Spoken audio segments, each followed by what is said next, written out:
Boa noite. Boa noite. Esta semana, a lei de importunação sexual completou 2 anos. Neste tempo, houve avanços para proteger a integridade das mulheres. Mas ainda é grande o número de vítimas de condutas abusivas, principalmente no transporte público.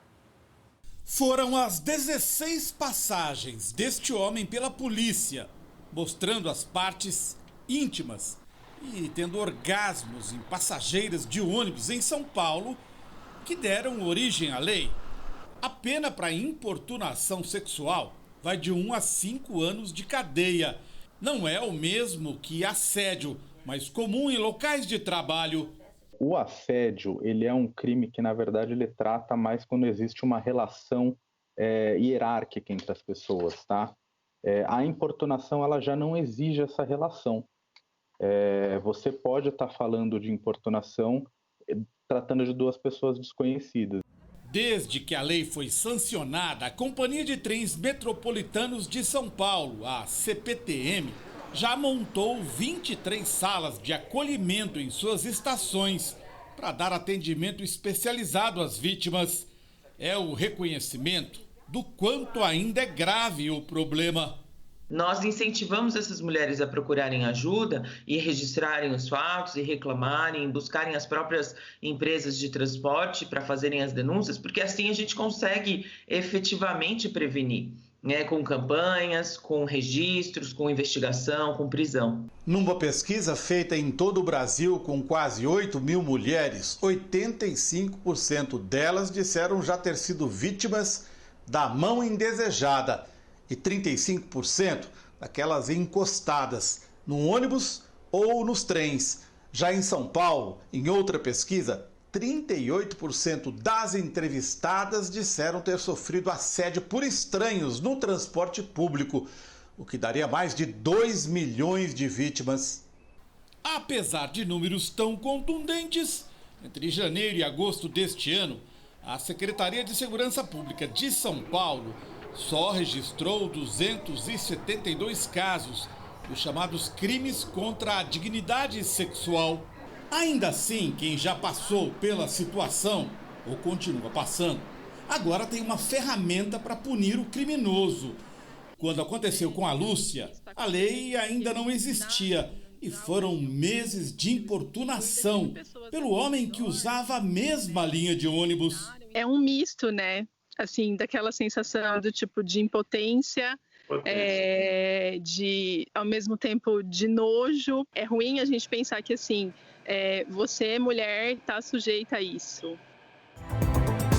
Veja agora outros destaques do dia. Incêndio no embarque assusta passageiros e quase atinge a aeronave. Justiça suspende jogo por causa da quantidade de atletas com Covid-19.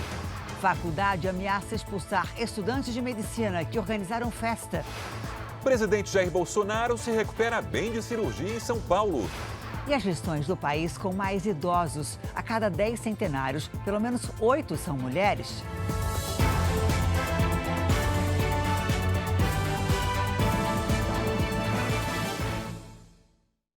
Oferecimento Bradesco. Abra sua conta sem tarifa pelo app.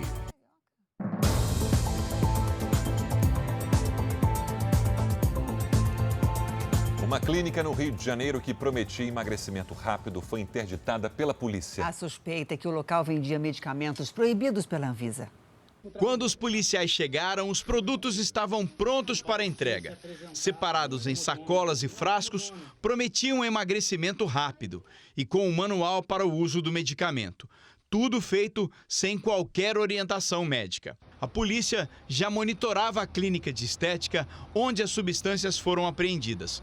O estabelecimento não tinha alvará de funcionamento. A proprietária, Viviane Campos Fernandes, foi indiciada por crime contra a saúde pública. Na internet, ela anunciava o que chamava de kit magricela. Nas mensagens trocadas com as clientes, os produtos recebiam também o nome de kit caveirinha, para reforçar a ideia de um processo rápido e fácil. Fórmulas que eram vendidas por até R$ 650. Os produtos apreendidos foram encaminhados para a perícia. Se o laudo do laboratório confirmar que as substâncias vendidas eram proibidas, A dona da clínica também irá responder por tráfico de drogas. O primeiro momento é saber a origem dessa substância. Nós vamos trabalhar agora para saber a origem, da onde vem, aonde ela é fabricada. Inclusive, existe a possibilidade dessa substância ter vindo do exterior, de outros países, inclusive como Paraguai. Nós tentamos conversar com a dona da clínica, mas ela não atendeu nossas ligações. Se eu ligar, você só será tarifado após o final. Os clientes da clínica serão chamados para depor. A polícia faz um alerta sobre os perigos do uso de substâncias controladas. Se não é acompanhado por um profissional, um médico especializado, pode causar um mal muito grande à saúde da cliente. Cerca de 42 mil pacotes de cigarro contrabandeado do Paraguai foram apreendidos pela polícia em Dourados, Mato Grosso do Sul. A carga estava escondida nesta carreta com placas de Santa Catarina. O motorista abandonou o veículo ao perceber que seria parado e fugiu. Uma denúncia anônima sobre um assalto levou a polícia a um bingo clandestino em Osasco, na Grande São Paulo. A ligação dizia que homens armados estavam no local. A polícia cercou a região e, quando entrou na casa, encontrou um bingo clandestino. 17 clientes foram ouvidos e liberados. Os funcionários conseguiram escapar. 49 máquinas de jogos foram apreendidas. Vamos agora aos números de hoje da pandemia de coronavírus no Brasil. Segundo o Ministério da Saúde, o país tem 4.717.991 casos de Covid-19. São 141.406 mortos. Foram 869 registros de mortes nas últimas 24 horas. Também entre ontem e hoje, 9.888 pessoas se recuperaram. Só reforçando, 4.050.837 pacientes recuperados e 525.748 seguem em acompanhamento. E o hospital de campanha do Ibirapuera, em São Paulo, será desmontado. Hoje, o último paciente recebeu alta. A unidade foi inaugurada em maio pelo governo do estado para atender exclusivamente aos pacientes com Covid-19. 3.189 moradores da capital e do interior ficaram internados no local. Hoje, a primeira paciente do hospital de campanha acompanhou a saída do último paciente. Policiais, bombeiros, Defesa Civil e o grupo de resgate formaram um grande cordão humano para homenagear os trabalhadores que ajudaram a salvar vidas ali. Cada um recebeu uma medalha com a frase: "Você fez a diferença. Nossa força vem da união." Bexigas foram soltas para representar e homenagear as vidas salvas no hospital. O hospital de campanha era o último em funcionamento no estado. Em São José do Rio Preto, interior de São Paulo, alunos de uma faculdade particular de medicina não respeitaram as medidas contra o coronavírus e fizeram festa numa chácara. Nas imagens que viralizaram na internet, nenhum estudante usa máscara e tem muita gente aglomerada. Essa festa teria acontecido na quinta-feira. A direção da faculdade anunciou que vai suspender por 15 dias os alunos que forem identificados. E, dependendo do que for apurado, pode expulsar os estudantes que organizaram e participaram da festa. Olha só, depois de enfrentar a Covid-19, muitos pacientes ainda têm sintomas da doença. Uma pesquisa da Universidade Federal de Minas Gerais identificou sequelas, mesmo depois de um mês de cura. A Aline está curada da Covid-19, mas não dos sintomas. Um deles é a falta de ar numa atividade simples, como subir a escada de casa. Há pouco tempo atrás, comecei a sentir dor no peito e nas costas. E quinzenalmente eu tenho falta de olfato e paladar.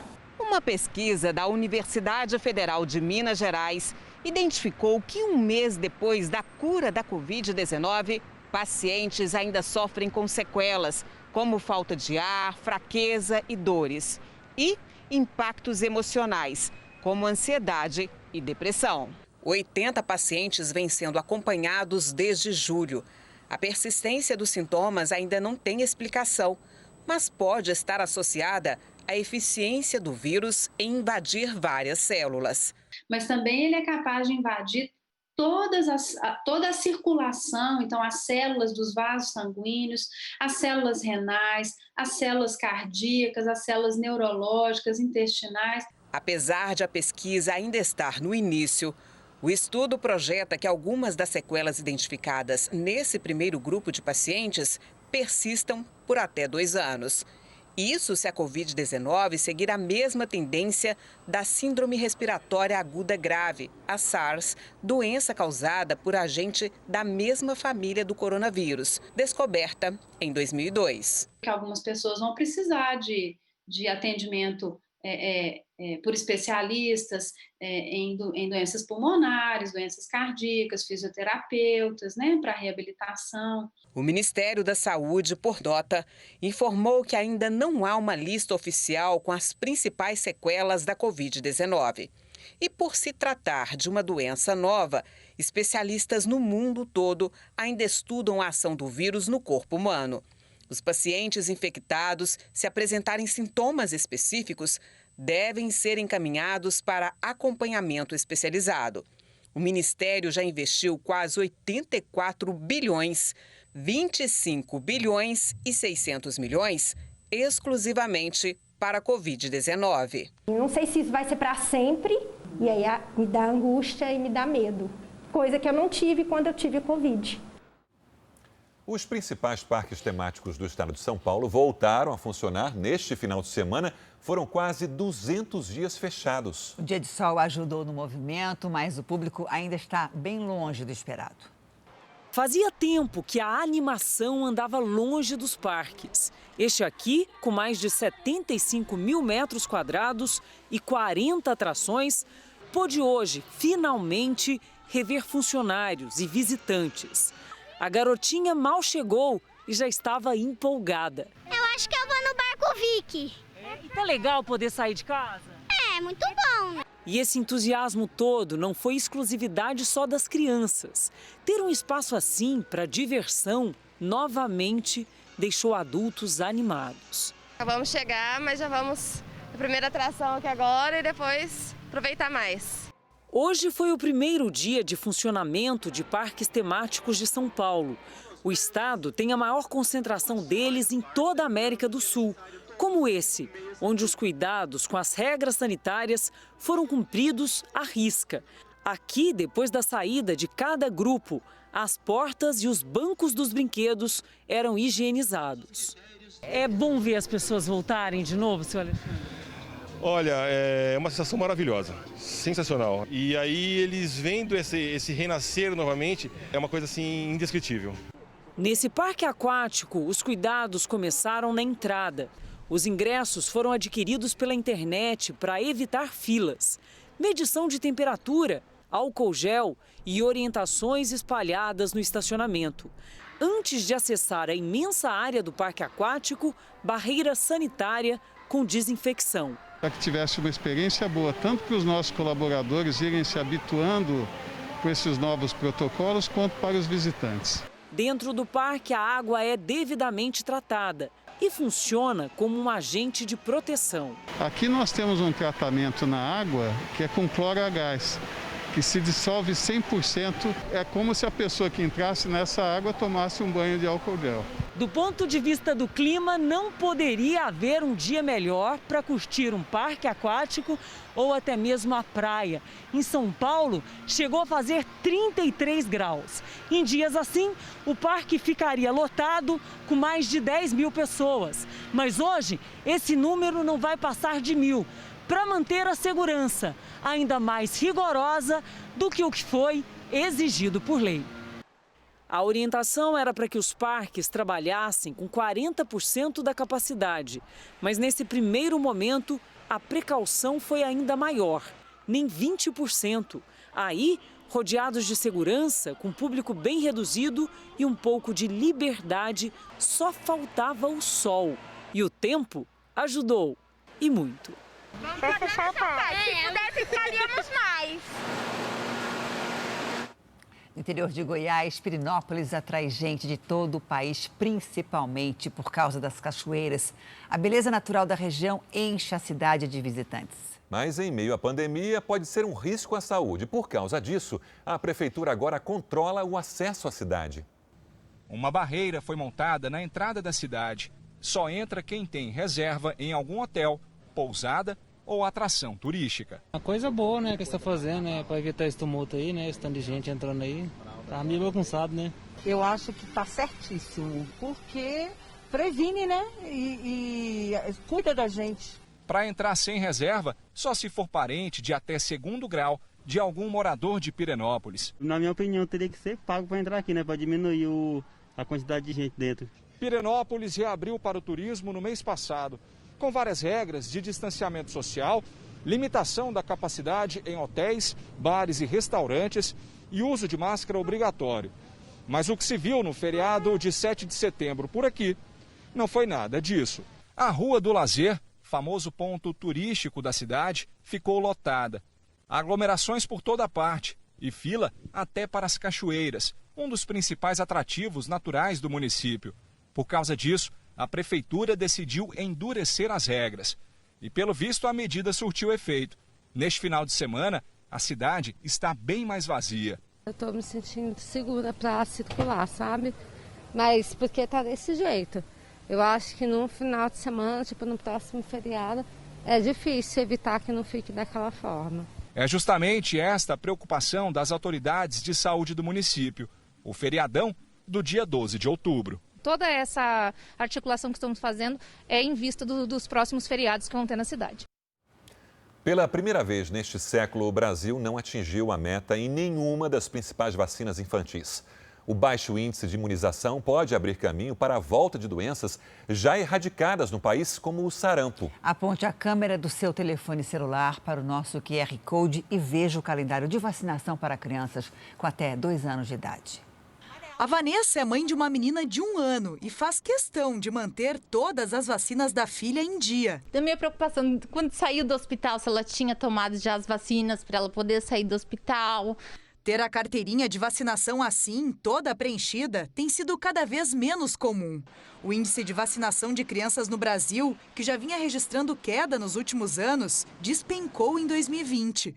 Segundo dados do Programa Nacional de Imunizações, embora a meta anual no país seja vacinar até 95% das crianças com até 1 ano de vida, esse índice não passou de 61% entre janeiro e julho deste ano.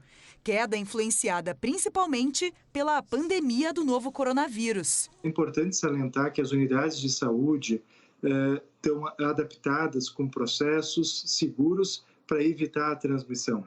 Pela primeira vez no século, o Brasil não atingiu a meta em nenhuma das 9 principais vacinas infantis. A cobertura mais crítica é da hepatite B. Despencou de 90% em 2015 para 51% este ano. Um risco para a volta de doenças já consideradas erradicadas, como sarampo. Só em 2020 foram mais de 7.800 casos confirmados. Para que os índices de imunização voltem a subir, o primeiro passo, segundo este médico infectologista, é que os pais se conscientizem da importância de manter as crianças protegidas. É fundamental que os pais busquem essa informação para que eles procurem a vacina de uma forma segura, de uma forma confiante e de uma forma que eles entendam que estão fazendo um papel super importante, cuidando da saúde dos seus filhos, mas cuidando da saúde de todos os filhos de todos os pais da nossa população. Uma explosão numa fábrica de cerveja assustou funcionários e moradores de Juatuba, na Grande Belo Horizonte. O barulho foi tão forte que pôde ser ouvido a 5 quilômetros de distância. Moradores de bairros vizinhos disseram que sentiram a casa tremer. Segundo os bombeiros, um problema numa válvula provocou a explosão. 3 tanques foram atingidos. Ninguém ficou ferido. O presidente Donald Trump nomeou há pouco a juíza Amy Coney Barrett para a Suprema Corte dos Estados Unidos. A decisão representa um passo importante para os republicanos às vésperas da eleição presidencial. Durante o anúncio na Casa Branca, Trump elogiou Barrett pelo caráter no trabalho e disse que ela irá tomar decisões de acordo com a Constituição dos Estados Unidos. Amy Coney Barrett tem 48 anos e vai substituir a juíza Ruth Ginsburg, que morreu há uma semana por complicações de um câncer no pâncreas. A escolha do presidente americano já era esperada e amplia a maioria de juízes conservadores na Suprema Corte do país. Amy também é conhecida por seu alinhamento às posições de Trump em relação ao porte de armas e imigração nos Estados Unidos. Ela ainda precisa da aprovação do Senado, que é de maioria republicana, para ocupar oficialmente o cargo. Ainda nos Estados Unidos, o homem que atirou em 2 policiais durante um protesto contra a morte de uma jovem negra foi preso sob fiança de R$5,5 milhões de reais. Larenzo Johnson, de 26 anos, responde por agressão e ameaça contra os agentes. A cidade de Louisville, no Kentucky, viveu mais um dia de protestos violentos. A polícia fez um cordão de isolamento para dispersar a multidão. Várias pessoas foram presas. Em Oakland, na Califórnia, também teve confronto. Cerca de 200 manifestantes atiraram garrafas e objetos contra os policiais. Em Los Angeles, os protestos foram pacíficos. Um paquistanês de 18 anos confessou ter sido o autor do ataque contra 2 jornalistas ontem em Paris. O jovem disse que pensou que os 2 homens eram cartunistas do jornal Charlie Hebdo. O agressor afirmou que o ato tinha a intenção de reagir às novas charges sobre o profeta Maomé, divulgadas pelo jornal no início do mês, quando começou o julgamento dos 14 acusados do atentado terrorista de 5 anos atrás. O paquistanês usou uma espécie de facão e foi preso logo depois do ataque. Segundo a investigação, o jovem chegou à França há 3 anos como menor desacompanhado e já tem passagem pela polícia por porte ilegal de armas. As vítimas não trabalham no Charlie Hebdo, mas em uma produtora de TV no mesmo prédio onde antes funcionava o jornal. A sede da redação mudou de lugar por causa das ameaças depois do atentado de 2015, que deixou 12 mortos. Já são 26 os mortos na queda de um avião militar na Ucrânia. Uma pessoa sobreviveu. O avião levava 20 cadetes da Força Aérea Ucraniana e 7 tripulantes. A queda foi ontem à noite, a 400 quilômetros da capital Kiev. 2 pessoas foram retiradas vivas dos destroços, mas apenas uma sobreviveu. A causa do acidente ainda não foi esclarecida. Aqui no Brasil, um susto, um incêndio na ponte de embarque suspendeu por alguns minutos os voos no Aeroporto Internacional de São Luís, no Maranhão. Os bombeiros foram chamados no final da tarde. A fumaça podia ser vista de longe, mas o fogo foi rapidamente apagado. Não havia aeronave acoplada na ponte de embarque no momento do incidente e não houve feridos. O local vai passar por perícia para apurar as causas do incêndio. Os passageiros de um voo precisaram deixar a aeronave por segurança. A pandemia fez o mercado de games crescer. Com o isolamento social, os brasileiros passaram a gastar mais dinheiro com jogos eletrônicos. Agora, as empresas estão em busca de profissionais para suprir a demanda pela mão de obra qualificada. Para você pode até parecer coisa de criança, mas para o Humberto, jogar videogame é uma forma de relaxar e se conectar com gente do mundo inteiro. O que, vamos combinar, né? Tá difícil durante a pandemia. Antes eu não jogava todos os dias, né? Hoje em dia eu já, sempre quando eu termino meu trabalho, ali pela noite, eu vou lá, começo a jogar, jogo 3, 4 horas, quando eu vejo já tá na hora de dormir. Humberto é um dos 67 milhões de brasileiros apaixonados por videogame. A maioria está na mesma faixa etária do que ele, em média, 30 anos. E sabe o que leva tantos adultos para a frente da telinha? Diversão e passatempo, principalmente agora, durante a quarentena. Durante a pandemia, a gente percebeu que pelo menos 3 ou 4 horas diárias se tornaram o número de horas dessa galera que é mais apaixonada, que é mais aficionada, que vive realmente e conseguiu, né, digamos que espairecer em meio a um momento que não é feliz, um momento que não é agradável, que a gente ouve muitas notícias ruins por aí.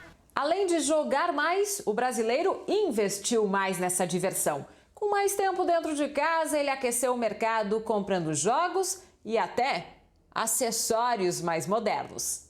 Essa mudança de comportamento mexeu com o mercado dos games. Para atender à alta demanda, a indústria brasileira quer investir no desenvolvimento de novos jogos. Para isso, até abriu mais vagas de trabalho bem em meio à pandemia. Mas luta agora para encontrar mão de obra e preencher as lacunas que estão abertas. Há mais vagas abertas do que profissionais para preenchê-las. Essa é uma realidade. Quem joga hoje tem o sonho de poder trabalhar com games, e as duas grandes oportunidades para quem quer trabalhar com games são se tornar um jogador profissional, algo que muitos brasileiros têm conseguido e acabam se tornando também influenciadores, e, por outro lado, se tornar um desenvolvedor de jogos, que também é outro mercado que cresce bastante aqui no Brasil. O mercado de trabalho mudou muito com a pandemia. E uma das categorias que mais cresceram em número e importância foi a dos entregadores. Um exército que chegou a quase 1 milhão de trabalhadores e atraiu quem ficou sem emprego. Ele estudou gestão comercial e logística, mas optou por pilotar uma moto e fazer entregas. Os entregadores que começam do zero e têm que trabalhar a pé. Foi a minha única opção. Ele já pôs motor na bike, mas antes teve que penar. Não tínhamos bicicleta, eu tive que pegar a do meu filho, o Aro 20. Ele venceu barreiras para trabalhar. Elas superaram preconceito. É com essa moto emprestada que ela vai trabalhar para tentar conseguir o sustento da família. Como a entrega evitou que negócios quebrassem? Você salvou a loja. Salvou a loja. E os consumidores que precisam do entregador para tudo. Eles que estão correndo para lá e para cá, correndo risco de pegar a doença, né? Em nosso lugar. Os caras são heróis, eu acho. Veja na nova série especial do Jornal da Record. A seguir, presidente Bolsonaro se recupera bem de cirurgia em São Paulo. E a Justiça manda suspender um jogo por causa da quantidade de atletas com Covid-19.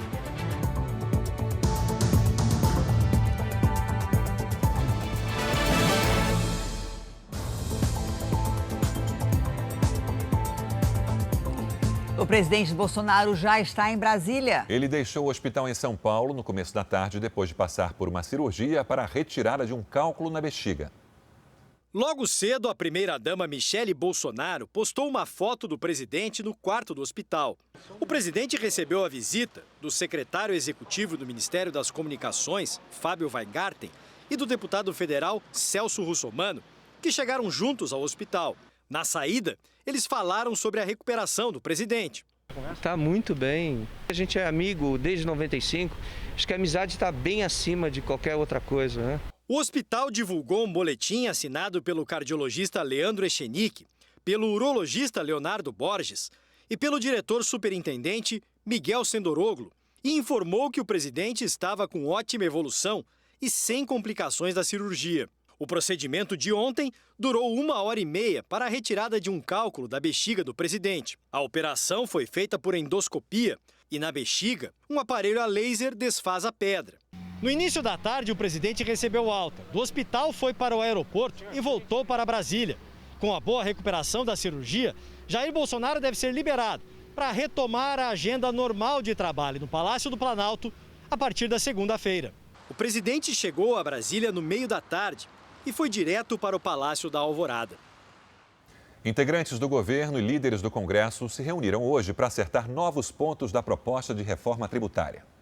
O encontro foi no Ministério da Economia, com a presença do ministro Paulo Guedes. Na saída, ele falou que o texto passa pelos últimos ajustes antes de ser enviado ao Congresso. Nós vamos simplificar impostos, nós vamos reduzir alíquotas, aumentar faixas de isenção, criar um ambiente mais favorável para negócios, para geração de emprego, principalmente com foco na desoneração da folha de pagamento. O líder do governo na Câmara, Ricardo Barros, disse que a proposta também passará por análise do presidente Jair Bolsonaro. O que nós fizemos até agora, e estamos terminando, é preparar as opções que o presidente Jair Bolsonaro irá validar, escolher entre as soluções, e depois os senhores líderes, na segunda-feira, terão também a oportunidade de dar a sua opinião, de sugerir alterações. Mais cedo, o ministro Luiz Eduardo Ramos, da Secretaria de Governo, disse que as reuniões também tratam das opções para a renda cidadã, alternativa que o presidente Bolsonaro quer para substituir o Bolsa Família. Equipe econômica e parlamentares da base aliada buscam ajustar o texto para ganhar apoio no Congresso, já que a criação de um imposto sobre as transações digitais, nos moldes da antiga CPMF, enfrenta a resistência de deputados e senadores. Foi definido que a reforma tributária não será fatiada. Agora, a equipe econômica tenta chegar à alíquota ideal para o imposto sobre pagamentos digitais, algo em torno de 0,2%. Também falta definir se a cobrança atingirá a todas as operações financeiras. A equipe econômica reafirma que não haverá aumento de carga tributária, porque haverá compensação com a desoneração da folha de pagamento das empresas. Veja agora os destaques do Domingo Espetacular. Teste de Covid num escritório de contabilidade.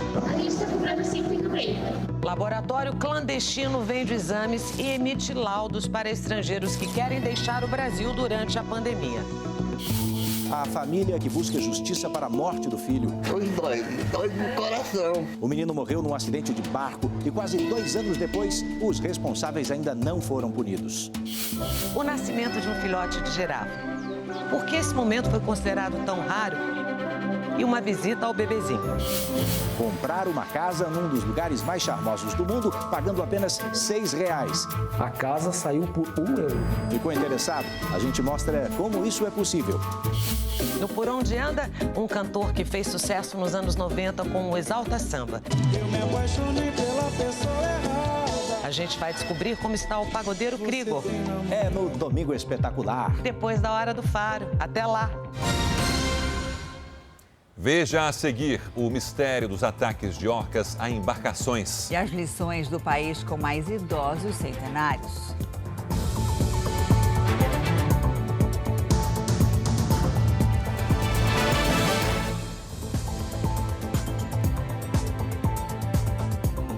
O Supremo Tribunal Federal recebeu um pedido da Procuradoria-Geral da República para investigar se o ministro da Educação, Milton Ribeiro, cometeu crime de homofobia. Numa entrevista, o ministro disse que alguns jovens homossexuais vêm de famílias desajustadas.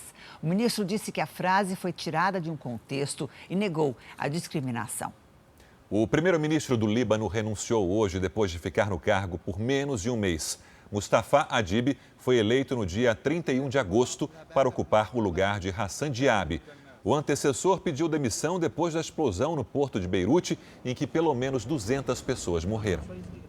Agora, um flagrante da natureza. Um tornado se formou numa praia na Carolina do Sul, nos Estados Unidos. O morador gravou o momento em que o redemoinho atinge a beira da praia. A ventania derrubou dezenas de guarda-sóis. Cadeiras que estavam próximas ao mar também voaram para longe. Apesar do susto, o tornado não deixou feridos. A partida entre Palmeiras e Flamengo, que estava marcada para amanhã, foi suspensa. A determinação é do Tribunal Regional do Trabalho do Rio de Janeiro. Boa noite para você, Fernanda Sanches. Boa noite, Janine. Boa noite a todos. O órgão acatou um pedido feito pelo Sindicato de Funcionários de Clubes do Estado. O sindicato alegou que há risco de contaminação por conta da situação do clube carioca. 19 jogadores e ainda 17 pessoas da delegação do Flamengo estão com a Covid-19. O surto da doença aconteceu durante uma viagem ao Equador, durante uma competição internacional. A multa pelo descumprimento dessa decisão é de R$2 milhões. E o jogo, que seria realizado em São Paulo, deve ser remarcado.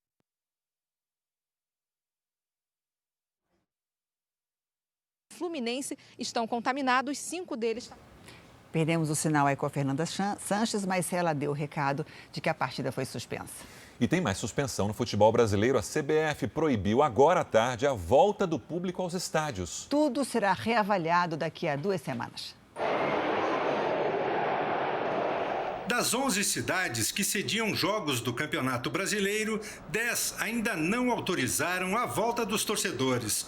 Só no Rio de Janeiro está permitida a presença de público e, mesmo assim, limitada a 30% da capacidade dos estádios.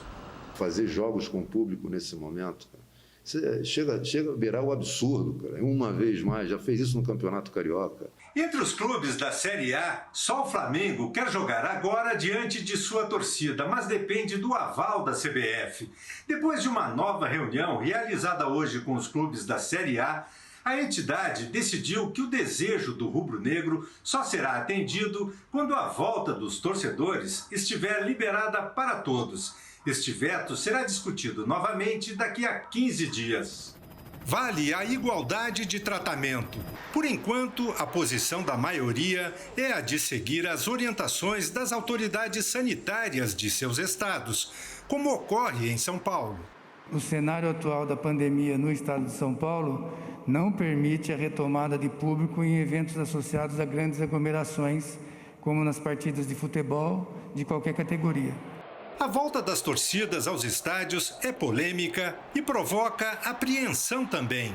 É muito perigoso, mas seria muito bom ter torcida novamente nos estádios. Faz uma diferença enorme, mas eu acho que é muito perigoso. Amanhã, a Record TV completa 67 anos no ar e a semana começa com novidades na sua tela. Programas que você gosta de ver vão aparecer com outra cara. Balanço Geral e Cidade Alerta estão mais modernos e também interativos.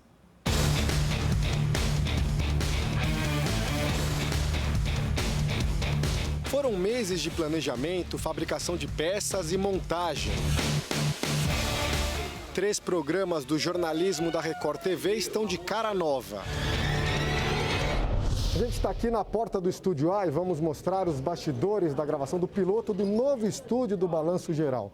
Olha ali atrás, Reinaldo Gotino, Fabiola Hyper, estúdio amplo, com o que tem de mais moderno na iluminação, equipamentos de ponta, telões interativos, tudo pensando no pessoal de casa que acompanha e adora esse programa. Sucesso nas tardes da Record. Vamos lá, Gotino. Vamos lá, André.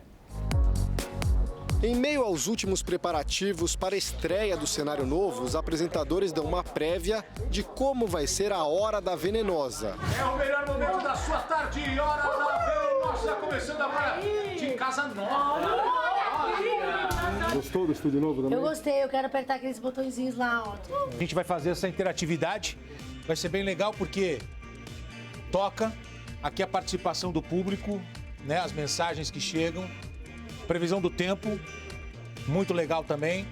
Trânsito, como é que tá o trânsito? Trânsito em São Paulo, Zona Norte, Centro. A gente vai mostrando toda essa interatividade aqui, ó, muito dinamismo, muito bacana. Comentários. O Balanço Geral amanhã, com Bruno Peruca, também terá um cenário novo e tecnológico. Aí, essa imagem do Balanço Geral, o cenário do Balanço Geral, na outra, aqui, ó, desse ângulo. O povo de casa vai poder participar, mandar mensagem, mandar o vídeo, né? A participação do povo é fundamental, então assim, é uma estrutura nova, com nova tecnologia, para a gente ficar cada vez mais perto do povo de casa. E estou ansioso. Luiz Bate também gravou o programa piloto no novo cenário mais moderno da história do Cidade Alerta. A iluminação é especial, tem espaço de sobra para o apresentador ocupar todo o estúdio e não vai faltar interatividade.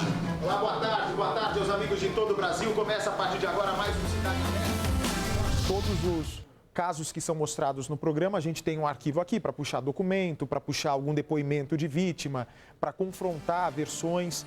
Então, são ferramentas novas que estão chegando aqui para o programa. E também tem esse telão, né, que não precisa nem falar, olha o tamanho. A gente tinha uma telinha pequena, uma telinha modesta, mas agora, Cidade Alerta ganhou de presente esse telão aqui que vai poder ver com mais qualidade os vídeos dos casos.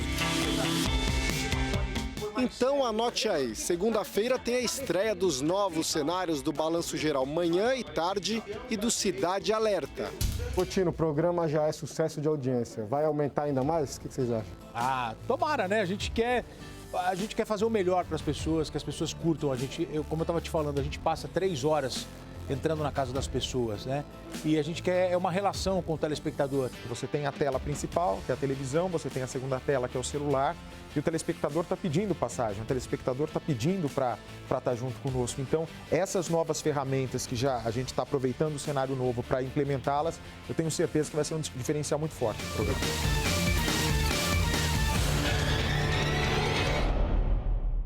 Sem dúvida, a gente então reforça o convite. Segunda-feira tem cenário novo, interação no Balanço Geral e também no Cidade Alerta. Parte da comemoração dos 67 anos da Record TV. Amanhã.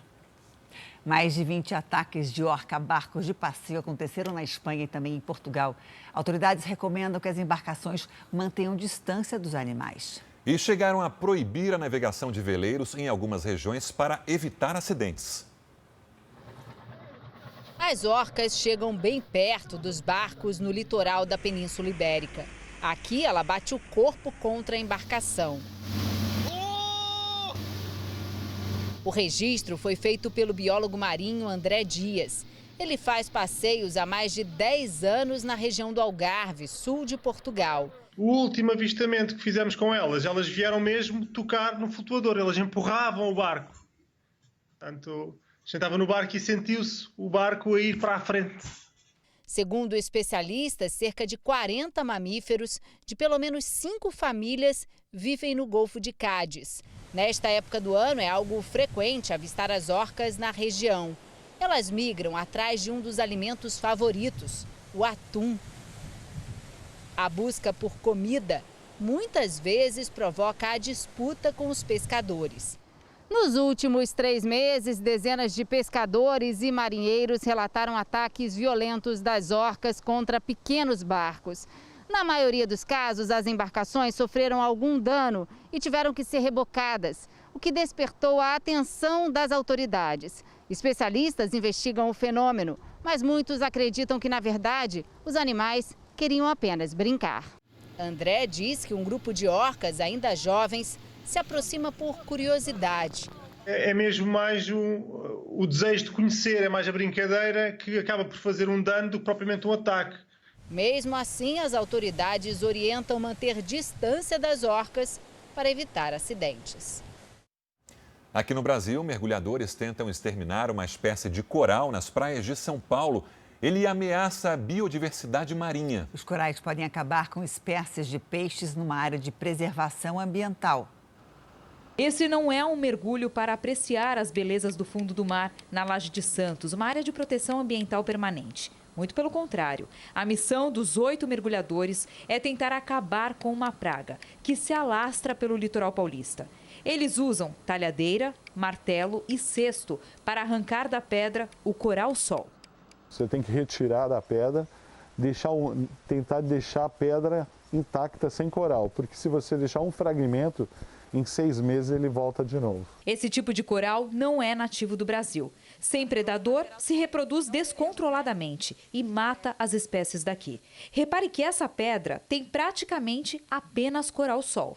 Desde que os primeiros focos invasores foram identificados na Laje de Santos há 10 anos, os pesquisadores já fizeram 8 expedições para retirar o coral-sol das pedras.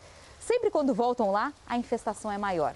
Desta vez, retiraram 15 quilos, o que não representa nem 10% do total. A única forma de controle é essa, tirar um por um.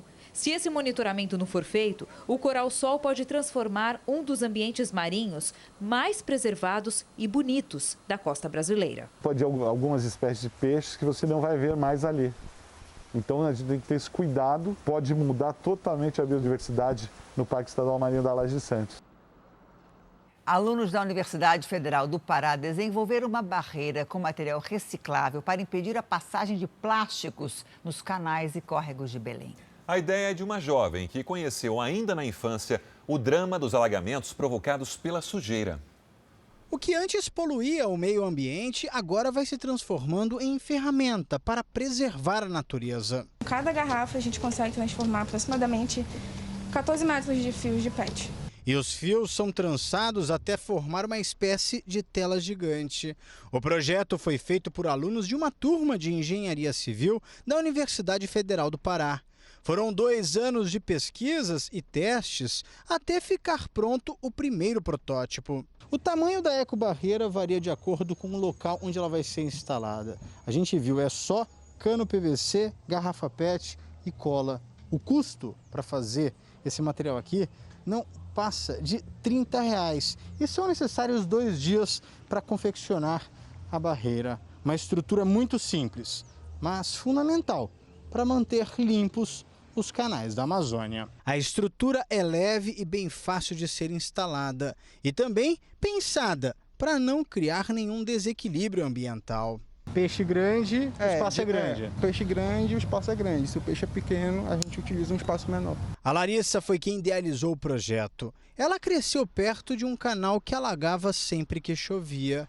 E o que causava tanto transtorno era a sujeira. Eu olhava e pensava, eu preciso fazer algo, qualquer coisa, nem que seja o mínimo, porque não tem como ficar parado diante dessa realidade. É triste. É, bem triste.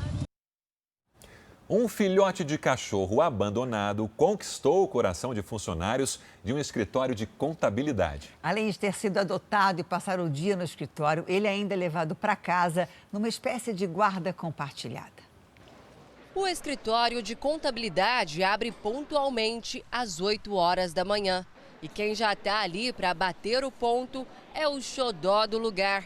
Funcionário exemplar, Sony, sem raça definida, recebeu até crachá.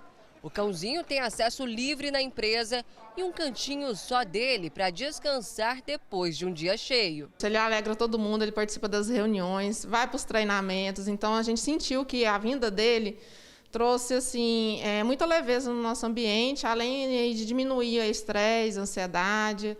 O simpático vira-lata conseguiu conquistar o coração de 230 funcionários. O clima, muitas vezes tenso de um escritório, é facilmente quebrado quando ele chega. Todo mundo apaixonou por ele, muito carismático, ele sim, rouba a cena onde ele chega. O Sony foi adotado há um mês. O filhote foi encontrado abandonado na rua por um funcionário que até tentou encontrar um lar para ele. Mas a empresa, sabendo da situação, decidiu então ficar com o cãozinho. E como ele conquistou o coração de muita gente, foi preciso, inclusive, criar uma guarda compartilhada. A gente tomou a decisão da guarda compartilhada para todo mundo poder ter contato com ele, não só nós da empresa, quanto também os familiares. Então, a gente viu que surtiu efeito também, não só para a gente, mas para os familiares também. Giovanni foi quem achou o cãozinho e adorou a ideia de tê-lo no trabalho todos os dias. Eu peguei ele, cheguei em casa, mostrei para minha mãe e para minhas irmãs. Se não fosse a gente tivesse outros 2 cachorros que são muito grandes, a gente teria ficado com ele. A guarda compartilhada vem dando certo. Olha o Sony aí na casa da Sara. Ele ganhou até suéter e ainda fez amizade com um pitbull. Para quem estava em busca de um só lar, ganhou um espacinho especial na vida de muita gente. Pesquisadores do Instituto Nacional do Câncer defendem que fabricantes de cigarro compensem o custo dos tratamentos de doenças relacionadas ao tabaco. Flávia começou a fumar muito cedo. Em determinado momento, chegou a acabar com 2 maços por dia. O ato de fumar, segundo ela, foi por influência de amigos, dos pais e das propagandas. E aquele é um mundo perfeito, é o mundo do glamour, do não sei o quê, e o adolescente se envolve realmente, né? Porque adolescente é manipulável. Há 20 anos, as propagandas de cigarro estão proibidas nos meios de comunicação. Ainda assim, a Organização Mundial da Saúde estima que no Brasil, cerca de 160 mil pessoas morrem precocemente a cada ano, em razão das doenças provocadas pelo tabagismo. Existe uma infinidade de doenças tabaco-relacionadas. Eu citaria principalmente as doenças cardiovasculares e as doenças neoplásicas, os cânceres. Um estudo do Instituto Nacional do Câncer concluiu que o dinheiro investido em marketing pela indústria do cigarro não chega à metade do que os brasileiros gastam com os prejuízos à saúde provocados pelo fumo. Com esse comparativo em mãos, pesquisadores defendem que os fabricantes deveriam ser responsabilizados para compensar parte dos custos públicos e privados no tratamento de doenças relacionadas ao tabaco. Primeiro, as empresas, elas, além de gerarem esse custo, elas também continuam a regimentar crianças e adolescentes para o tabagismo. Então, isso tornou o tabagismo uma doença pediátrica e que tem uma causa, que é o marketing das empresas dirigidos às crianças e adolescentes. Com enfisema pulmonar, Flávia, enfim, conseguiu parar de fumar no ano passado e aprendeu da pior forma que os danos à saúde ficaram para sempre. Envelhece, sua pele fica outra. Eu jamais fumaria se eu soubesse os benefícios, se eu tivesse consciência, né, dos benefícios que o não fumar me traria.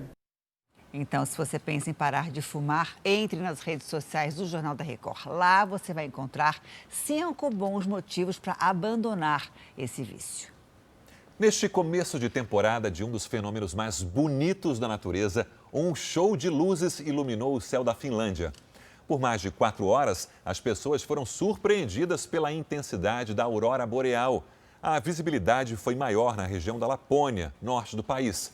A aurora boreal pode ser vista em países do extremo norte da Terra e é resultado do impacto dos ventos solares com o campo magnético do planeta.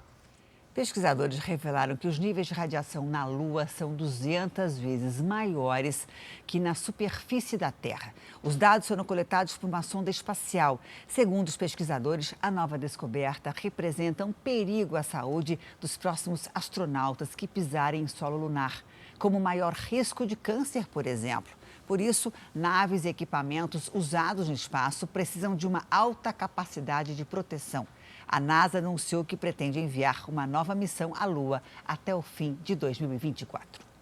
Um prédio importante da região histórica do Rio de Janeiro vai ser leiloado. O edifício já foi o maior arranha-céu da América Latina, mas hoje está abandonado e acumulando prejuízo. Os sinais de abandono escondem um passado de glória. Localizado na zona portuária do Rio, o edifício Joseph Gir, nome de um dos arquitetos criadores do projeto, foi um divisor de épocas. Inaugurado em 1929, o prédio com mais de 102 metros e 22 andares já foi o maior arranha-céu da América Latina e abrigou o jornal A Noite, nome que faz referência ao imóvel até os dias de hoje. Aqui também funcionou durante décadas a Rádio Nacional. E falando nela, nós visitamos as antigas instalações da rádio com um dos grandes nomes da estação. Olha, aqui era a parte do rádio teatro e aqui era a parte técnica, onde saía, o operador ficava aqui em mesa de som.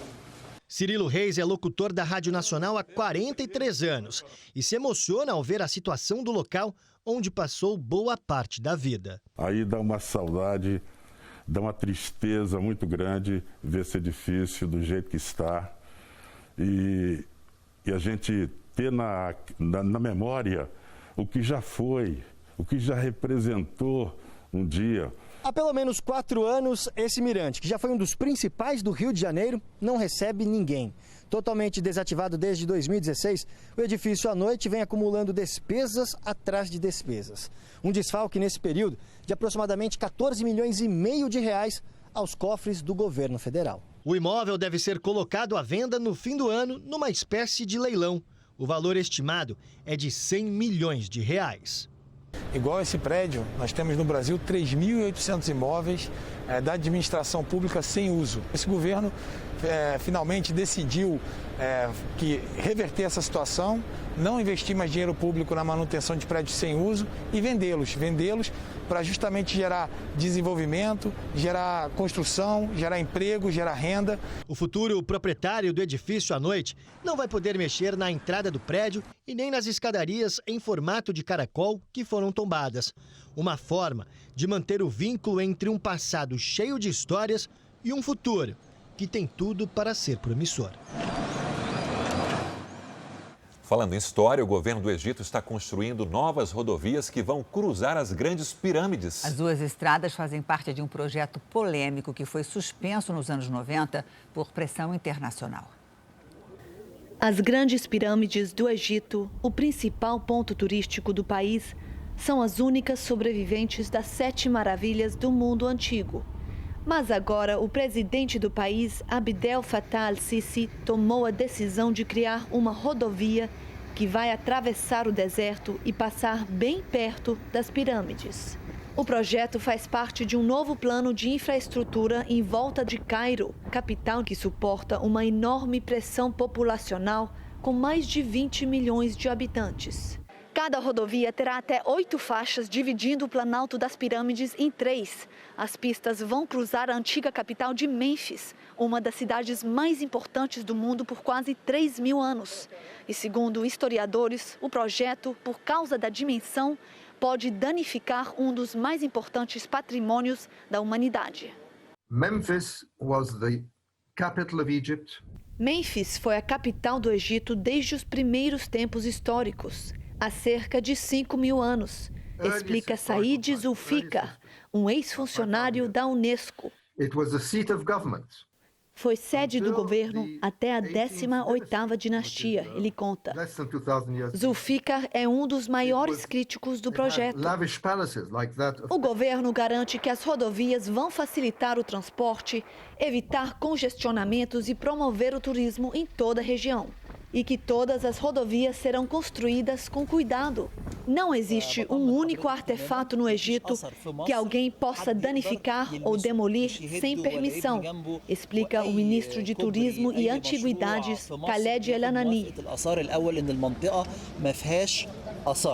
As pirâmides de Gizé, as principais do Egito, foram construídas por civilizações antigas para abrigar os corpos e os tesouros de grandes faraós. A pirâmide de Kéops, a mais alta delas, foi construída com 140 metros de altura, o equivalente a um prédio de 40 andares. É onde fica também a famosa esfinge, escultura de pedra metade leão, metade homem. O Egito recebe, em média, 11 milhões de turistas por ano. No Japão, cerca de uma entre 1.500 pessoas já tem 100 anos. O país é o campeão mundial de centenários. E um detalhe curioso, a cada 10 centenários, pelo menos 8 são mulheres.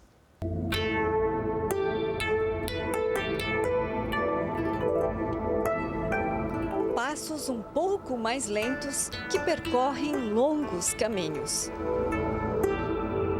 Por aqui, chegar aos 100 anos é mais comum do que se imagina. É o que mostra um estudo feito recentemente pelo governo do Japão e que reafirma a posição do país como o mais longevo do mundo.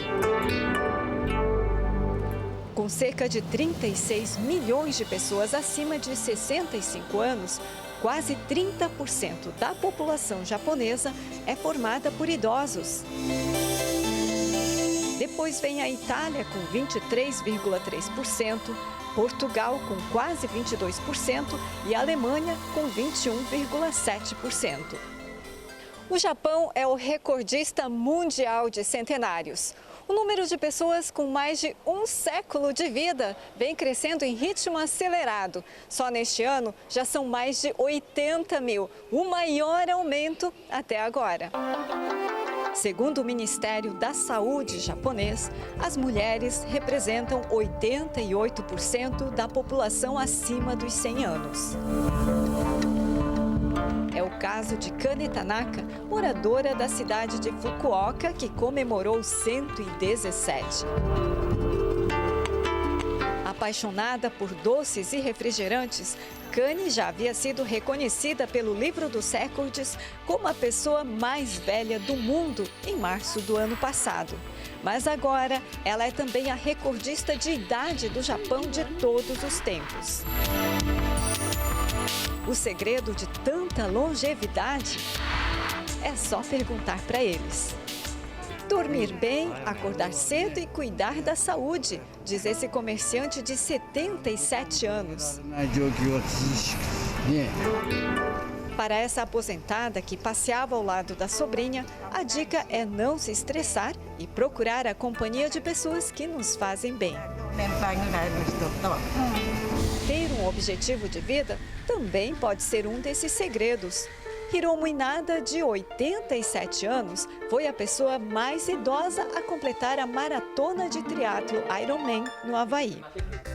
Considerado um dos eventos de resistência mais difíceis do esporte, o Ironman exige o máximo dos atletas. São quase 4 quilômetros nadando no mar, 180 quilômetros de ciclismo e mais 42 de corrida. Inada, que treina em Chiba, perto de Tóquio, diz que é preciso muito esforço e que o mais importante para viver longos anos assim, com tanta vitalidade e disposição, é nunca pensar em desistir. Que máximo, hein? Eu acho que é o sushi. O Jornal da Record termina aqui. A edição de hoje na íntegra e também a nossa versão em podcast estão no Play Plus e em todas as nossas plataformas digitais. Continue com Cidade Alerta. Boa noite para você e um ótimo domingo. Boa noite, eu te vejo amanhã no Câmera Record.